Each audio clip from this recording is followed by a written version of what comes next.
Hey fellas, back out here in the kitchen.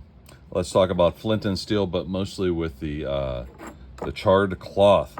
Charred cloth. I usually carry mine in Ziploc, keep it nice and dry, and I'm not real wild about charred cloth because it is so dainty. It just falls right apart in your hands.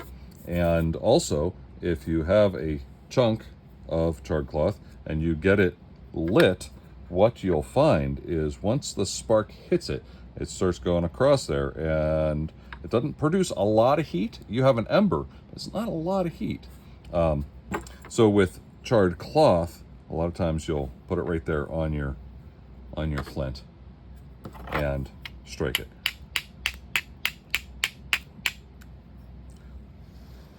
And there you go.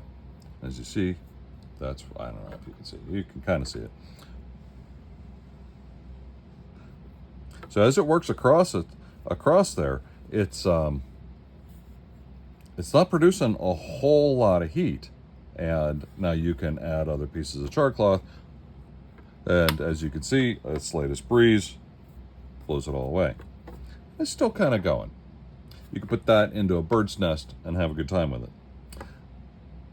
Charred cloth works, and it has been a staple for a very, very long time.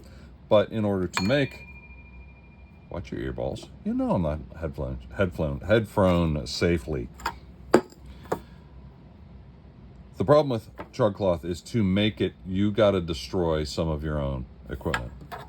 So what I like to use is charred punk wood, punky wood from the forest that I put into a tin, cover it up, stick it in the fire. Oh yeah, you gotta start a fire first. Anyway, but once you have it, you have it. Stick it in the fire about 15 minutes. Some of the things that I like about this is I have a bigger area to throw a spark into, and I can blow into this. I can keep this out of the wind, and I can get more of these chunks. One spark, once the ember goes, you can get more of these chunks going, and you get a whole lot more heat. Plus, this chunky stuff really throws a whole lot more heat for your tinder butter or whatever you're doing. I've had it even a few times that I blow straight into this and get the flame itself from this tin. When I'm done with it, I just cap it back up.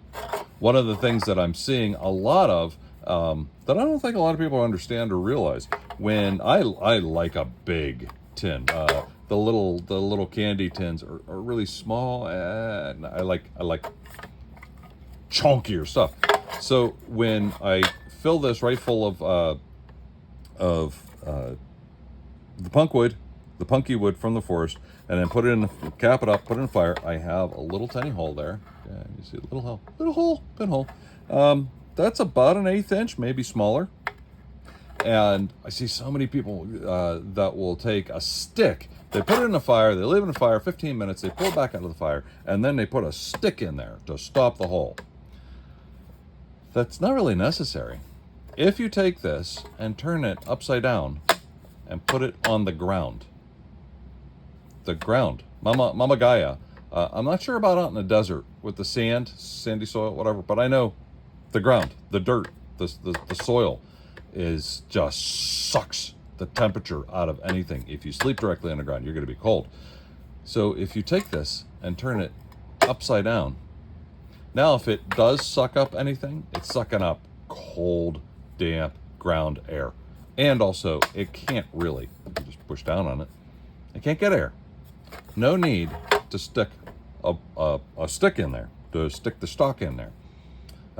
Which means the hole can be smaller, which means that this won't be as much of a mess. There you go. Flint and steel with the charred cloth, with punky wood, and don't forget, you can run this 2 different ways. You can push the steel into the flint and get the spark to come this way, or, and yeah, I'm that guy, I gotta switch hands.